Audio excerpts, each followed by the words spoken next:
So, Simon, welcome to the podcast. It's absolutely lovely to have you here today. Thank you for the invite. Concrete is the second most common used resource on the planet after water and the most widely used building material, which is, I think, something not many people really appreciate, but it's absolutely essential to society and it's a cornerstone of our built environment. Yet, cement, which is the key ingredient in concrete, is responsible for about 7% of the world's CO2 emissions. So when we talk about building the future, Heidelberg Materials is one of the companies truly at the centre of all this. And as the UK CEO of the world's largest integrated manufacturers of building materials, you've got a really important role to play in making sure that the future is sustainable. Could you talk to me about what sustainable growth means to you, Simon? So for me, sustainable growth is combining profitability, sustainability, but also being socially responsible. People, planet, and profit. And I really believe we've got to have all those three things. I think we realised a while ago that we couldn't carry on making the same materials that we've made for the last 150 years. If we did, we probably wouldn't exist as a business or an industry. And we realised that we wanted to be part of that solution rather than part of the problem. And that was a big change for us because we started to think about using different building materials, building different ways of construction. And it's been exciting. It's been really exciting the way it's changed the whole philosophy of the business. And it's also enabled us to attract the talent that we need to survive and to succeed in this challenge. I'm quite proud that last year we managed to balance those three things of people, profit and planet. We had a good financial result. We reduced our emissions globally and we increased the percentage of sustainable products that we were selling. You've spoken about decarbonising cement as being one of the most complex tasks in the green transition. Could you share a little bit about how you're making that work in practice and how you're working with government? People sometimes, even my kids, get confused between cement and concrete. So the concrete is the stuff that comes out of the mixer trucks you see driving around our towns and our cities. And concrete's made from cement, aggregates and water and a few other additives, but fundamentally that's what it is. And cement is the glue between the aggregates that actually holds it together, makes that incredibly hard product that is essential for the built environment that we enjoy at the moment, and interestingly essential if we want to decarbonise, because we can't build low carbon structures without low carbon concrete. So, but the cement is the stuff that actually creates significant emissions. So the first thing we've got to do is reduce the amount of cement we use. And as a cement producer, that seems a bit counterintuitive, but it's the right thing to do. If we want to be part of the solution, we've got to reduce the amount of the high emissions. And we know how to do that already. We can make concrete that's probably got only 30% emissions of the concretes that we used to produce 5-10 years ago. And I said we can, and some of our customers, some of our clients do that, but not all of them. And I think that's one of the challenges we've got, is to try and educate people and get people to understand that. So firstly, if we can reduce the amount of cement, then proportionally the amount of the emissions reduce. I think the second thing, though, is when we make that cement, we've got to try and reduce the emissions in making that cement. So we've got to use low carbon fuels. We've got to be efficient. We've got to use low carbon electricity. Everything's about that. And we've done pretty well in the UK. It's really interesting. You said earlier on that 7% of the emissions around the world come from cement. In the UK, that's probably only about a third of that level. It's a third of that level for all sorts of reasons, but one of them is because we use those really, really low carbon fuels and low carbon electricity. And then the third thing we've got to do beyond that is we've got to tackle the CO2 from the chemical reaction. When you take limestone, you heat it up to 1400 degrees C, it emits CO2. And the only thing we can do to abate that is to capture it.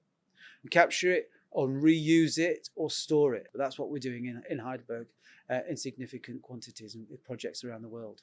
So you've talked a little bit about what you're doing in practice around decarbonisation. You've talked about how you're working with government and how government's working with the industry. How important is collaboration to decarbonising the supply chain? Look, I can't do this alone. There's no way that Heidelberg Materials can do this alone. I gave you the example earlier on about we can make lower carbon concrete, but we don't always use it. Understanding why we don't use it is the real challenge. And for me, I think it's about knowledge. I think it's about understanding. I think it's about having confidence and feeling comfortable.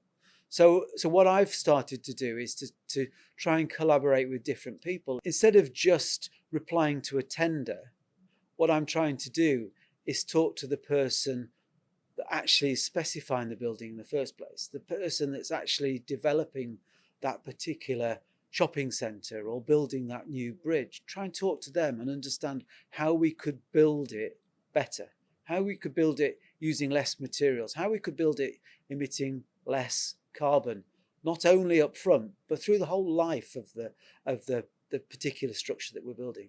And I think that's really changing things. That's enabling me to see through their eyes what they want, and hopefully them to understand what my business and my industry can help to provide. The only way we can achieve this is by collaborating with all of the stakeholders involved. That's the government, that's the members of public, that's the developers, that's the owners, that's the people who want to use and operate these structures and buildings in the future.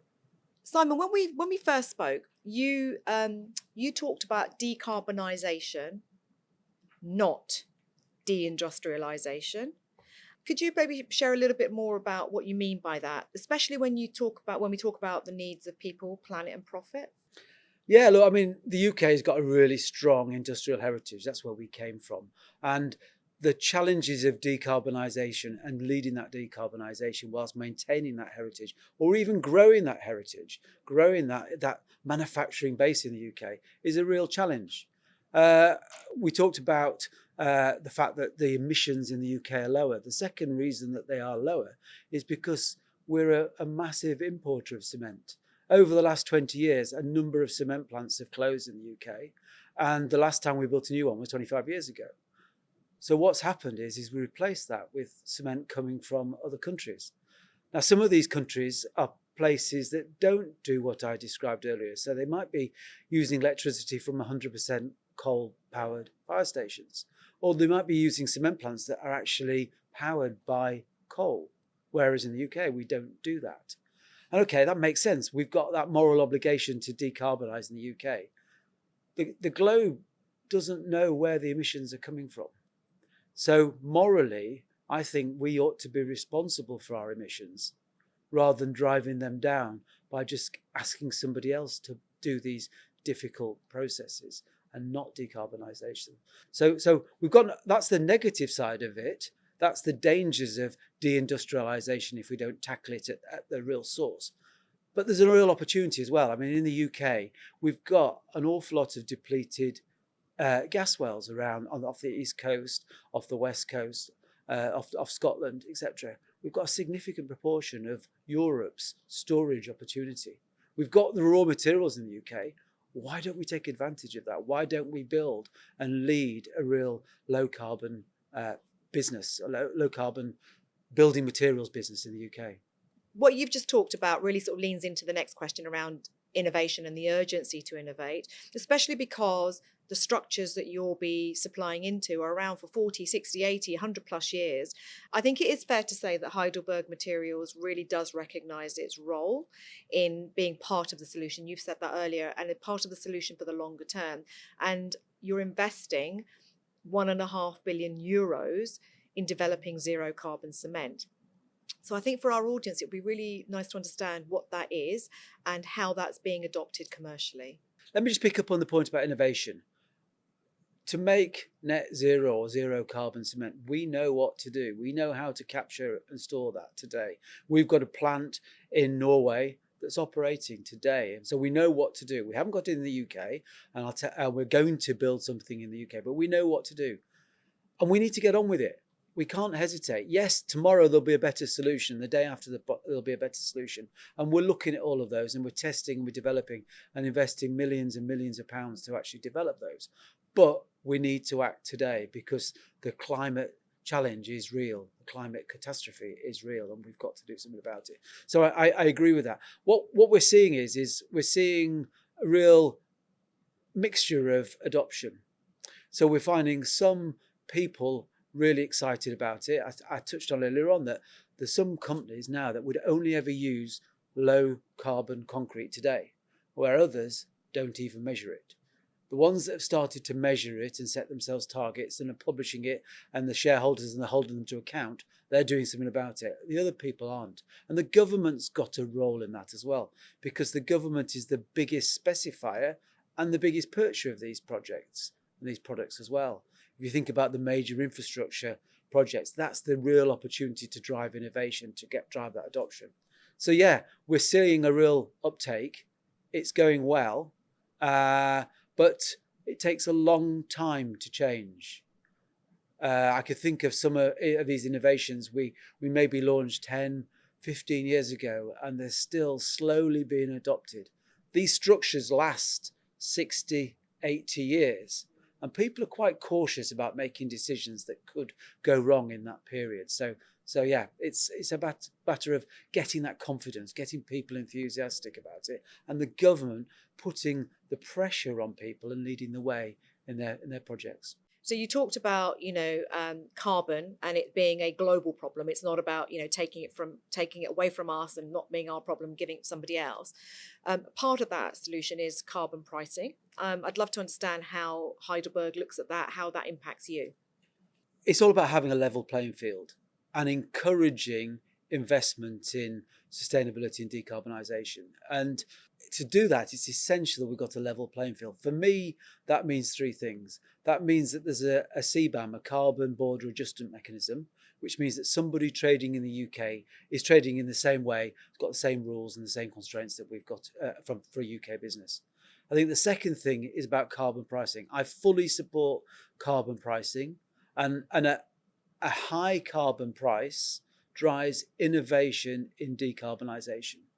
But it's about having that consistency, so certainty or reasonable certainty that it's not going to change dramatically and that it's pretty similar to what your neighbours are paying. Because if there's differences, it drives cross-border trade in the wrong way. And I think the third thing is about commodity pricing, so electricity in particular. So the UK has got very high electricity pricing. We've paid for decarbonisation. We're one of the first countries in Europe to have no coal-fired power stations. So all the electricity I use in my business is low carbon, but that comes at a cost. So we've got to be really clear as a country about what we want. Yeah, it's interesting, isn't it? Because you talk about sort of the innovation and adoption of new technology effectively, but you have to look at that in a long-term horizon. But actually implementing it also takes quite some time. Yeah, I mean, we've got a project in North Wales. This is very exciting. We want to build a zero carbon cement plant in Padeswood in North Wales. That's going to cost us over £700 million. And it'll take us, if we start this year, we'll be collecting 800,000 tonnes a year of carbon by 2029. We'll be taking that and we'll be storing it in the Liverpool Bay. It's really, really exciting. That's a massive difference to the emissions in the northwest of England and the UK overall. But it takes time to do that. So we've just got to get on with it. How do you see the role of the circular economy principles in the sort of the future of the industry, construction industry? And what is it that Heidelberg Materials is doing to promote that circularity?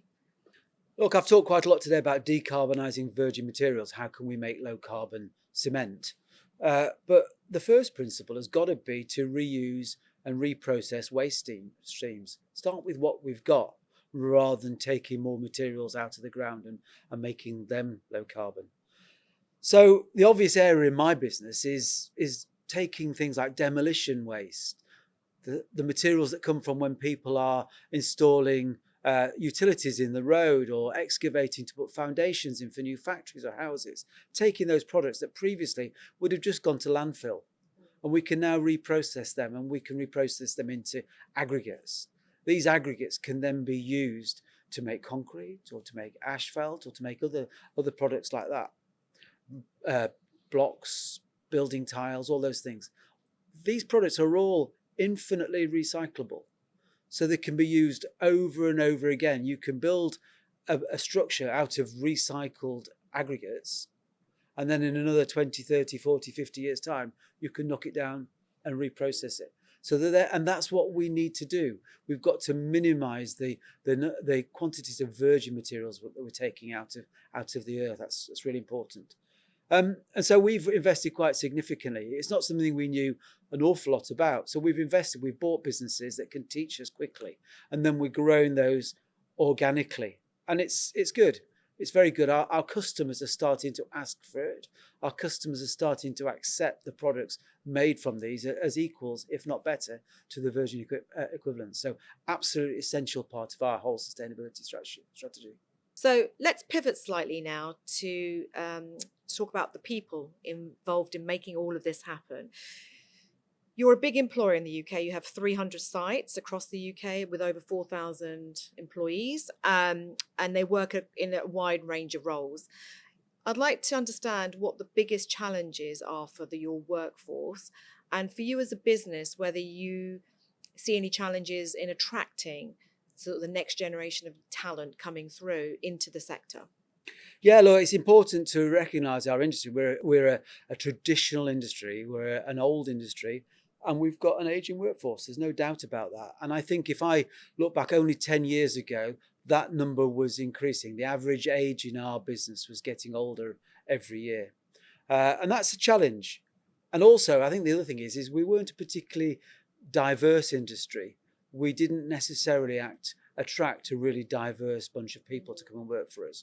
And that's something we've set about to try and change very quickly. So yeah, we've done an awful lot in terms of apprentices, and we've got numerous different opportunities for young people to join our organisation at different levels of their career or their life, which is really important. And we treat all of those people exactly the same. So whether they come in straight from school or whether they come in with a PhD, within a couple of years' time, they're all equal, and we're looking for talent and we're looking for the right attitude for them to develop. I think the other thing we've done is we've tried to make ourselves, we've tried to tell the story. And I think the biggest impact there is sustainability. So when we started to talk about sustainability and talk about this being part of the solution and wanting to find the solutions to the challenge that we've got, it immediately started to attract a different type of person. I got younger people that wouldn't normally think of coming to work for cement or aggregates or concrete, ringing me up and saying, this is a really exciting story. There's no point in going and trying to tackle a problem that's half solved. You've got a fantastic opportunity here to really solve a difficult problem, and I want to be part of that. And that's really exciting. And so we've attracted a lot of people. And I think the other thing that's changed as well is, as I used to worry about keeping hold of people, I used to worry about retaining people. And we're a lot more relaxed about that now. And so people come and join us, and sometimes they'll leave. But what we refer to as a boomerang career now, because what we're finding is people are leaving.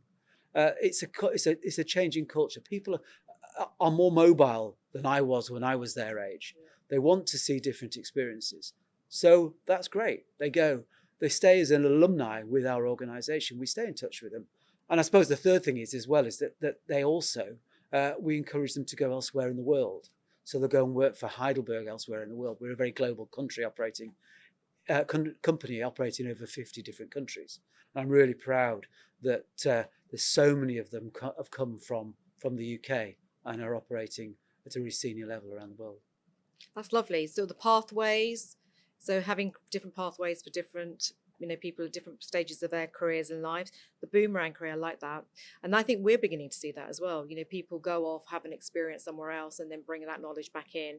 And the overseas experience, having personally lived overseas, I think that is one of the best life experiences as much as it's a career opportunity. But that brings me on to the next question. So as a global business, does what you're just talking about in terms of the culture that you've really harnessed and engendered here, does that sort of resonate across the global business, or are there subtle differences? So we've got a common purpose, It's about materials to build our future. It's about solving this decarbonisation challenge and the sustainability challenge. And that goes through the whole business. A couple of years ago, we rebranded. We had numerous brands around the world, and we rebranded to Heidelberg Materials. And I'll remember very vividly the day that we actually announced this. I was reading on my iPad the news, and they were talking about the challenges of decarbonising cement, and they were talking about this company, this German company that was building a plant up in Norway to decarbonise cement, and how incredible that was. And this was in a British newspaper. And they never once mentioned my business. They never once mentioned me. It was totally disconnected with what I was doing in the UK. And I felt that was a real opportunity lost. And I think, I said earlier on, I think decarbonisation is definitely a global challenge.